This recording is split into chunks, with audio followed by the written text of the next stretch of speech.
Hi everybody, it's Tom from FindTheBestCarPrice.com. Today we're going to look at the 2022 Toyota RAV4. This is the XSE Prime model that we're going to look at today. Let me tell you about what is new with this all-wheel drive plug-in hybrid for 2022. The limited trim gets an 8-way power passenger seat with height adjustability. Trims from the XLE and up receive an updated headlight designed the XLE Limited, Adventure, and TRD Off-Road get new fog lights.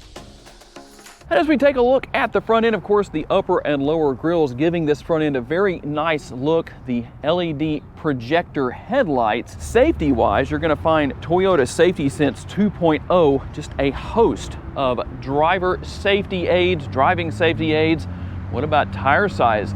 That's a 235/55. You'll find that at every corner, wrapped around 19-inch wheels. Of course, you will have the turn signal indicators built into these manual folding side view mirrors, but they are power adjustable and they are also heated. The all-wheel drive RAV4 is motivated, of course, by a combination of the 2.5-liter four-cylinder and the electric motor. Together, they produce 302 horsepower. Obviously, power makes its way to the ground via a CVT, continuously variable transmission, or eCVT in this. What about MPGs? On gas only, 38 miles per gallon. On gas and electric, that number jumps all the way up to 98. And of course, where is the plug-in? It's going to be found right here on the passenger side. We'll open that up and show you where that is. Very easy to access and of course easy to use. As we work our way to the rear, of course, you'll find out, let's make sure we close that all the way. Find, of course, towing capacity. Let's discuss that before we open this power rear door, or maybe as we do. It's going to vary depending on how the RAV4 is equipped, between 1,500 and 3,500 pounds. Of course, as you can see, they have that power rear lift gate. Here is the charging cable that will come, of course, with the vehicle.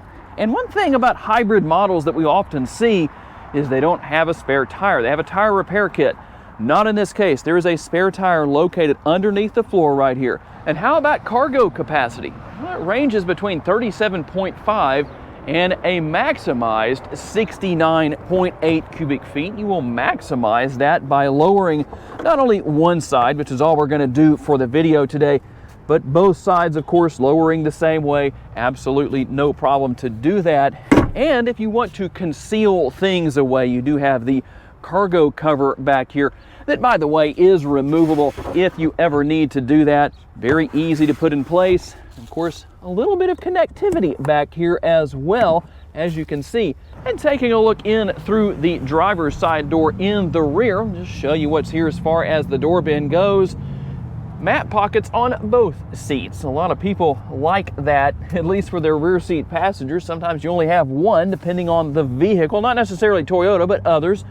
There's the fold-down armrest with the cup holders built in.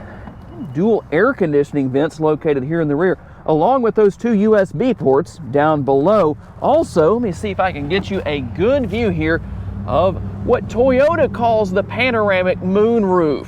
A lot of people, for some reason, don't like that terminology. If you don't, well, we'll call it a panoramic sunroof instead.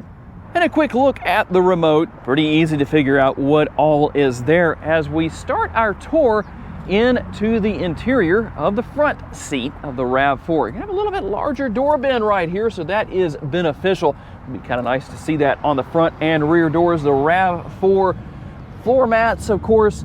And I do like the seat design here, especially with this contrast stripe right in the middle right here. You have that not only here in the front, but also in the rear. Nice to see that. Comfortable seating, both power.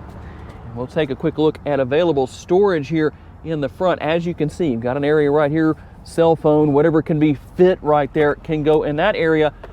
And even though there's quite a bit of space taken up by all of the different manuals and books and everything, we'll show you what that looks like without all of that in there. A lot of space within the interior of this glove box. Taking a look at the driver's side door, of course, you can adjust those heated power side view mirrors I mentioned earlier. Everything pretty self-explanatory there. Something you won't find on the passenger side, but obviously on the driver's side, seat memory right here.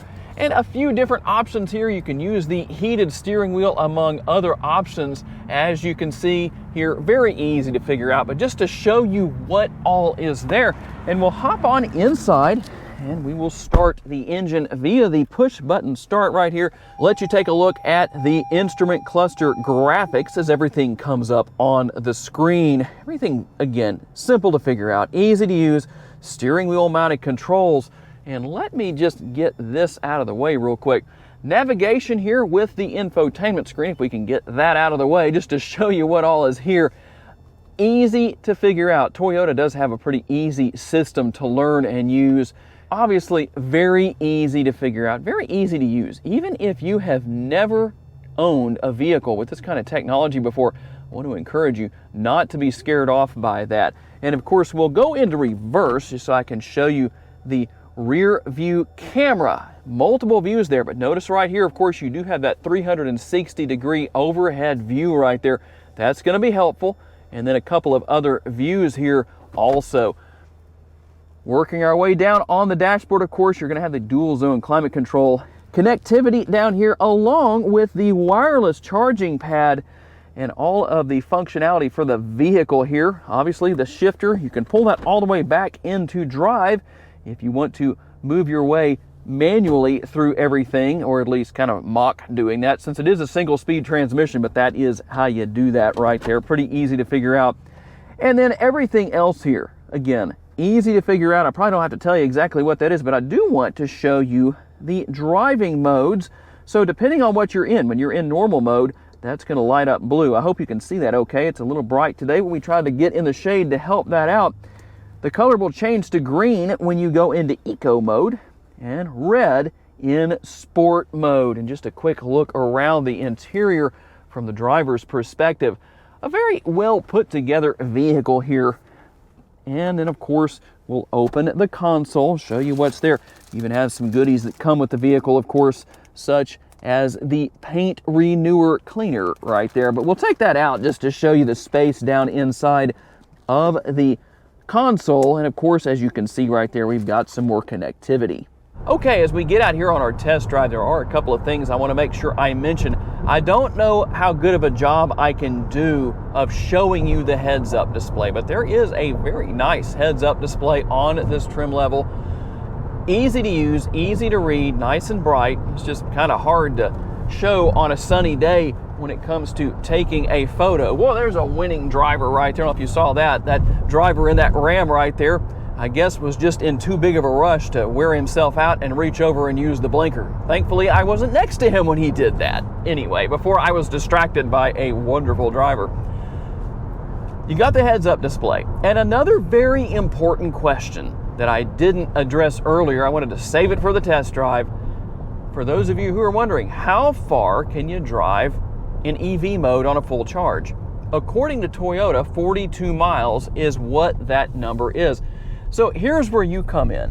What have your experiences been with your RAV4? If you own a model like this, how far have you found yourself being able to drive? Has it been 42 miles, less, more? Tell me exactly what that is down in the comments section, because I'm very curious to know. And of course, that's not an issue because of the fact that, of course, it's a hybrid. So you have the gas engine available anytime you don't have the efficient charge to run in EV mode. The ride quality, I found it to be pretty good. And yeah, I say this in a lot of my videos. Sometimes you just need to get out and drive the vehicle for yourself, because what I tell you might be different than the experience that you personally have. It really depends on what you drive on a daily basis. For me, I think the RAV4 rides just fine. For someone else, they might say the opposite of that. It just depends on their personal experience and what they're used to. Try and give you as best feedback as I can in these test drives, but sometimes you just need to get out and do your own. What about acceleration? I jokingly talked about that the 0 to 60 on this RAV4 is 7.1 seconds, a non-neck snapping experience, and that is true.